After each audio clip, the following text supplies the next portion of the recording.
ദൃശ്യം 3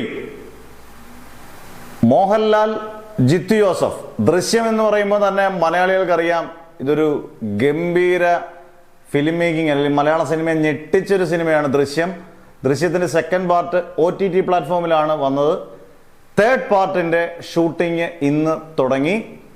ജിത്തു ജോസഫ് പ്രത്യേകം പറഞ്ഞേക്കുന്ന ഒരു കാര്യം, ഇത് സെക്കൻഡ് പാർട്ട് പോലല്ല, പക്ഷെ ഇത് ഏകദേശം ഒരു ഫസ്റ്റ് പാർട്ട് പോലെ സാദൃശ്യം ഏകദേശം തോന്നിക്കാവുന്ന ഒരു സിനിമയായിരിക്കും ദൃശ്യം 3. ഫസ്റ്റ് പാർട്ട് ദൃശ്യം ആദ്യത്തെ പാർട്ടിന്റെ കൂട്ട് തന്നെ ദൃശ്യം 3 ചാൻസ് ഉണ്ട്. അതുപോലൊക്കെ എടുത്തേക്കുന്ന ഒരു മേക്കിംഗ് സ്റ്റൈൽ ഇതായിരിക്കും എന്ന് പറഞ്ഞിട്ടുണ്ട്.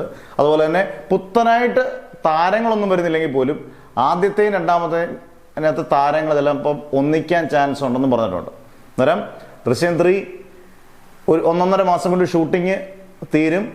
റിലീസ് അടുത്ത വർഷമേ കാണാൻ ചാൻസ് ഉള്ളൂ.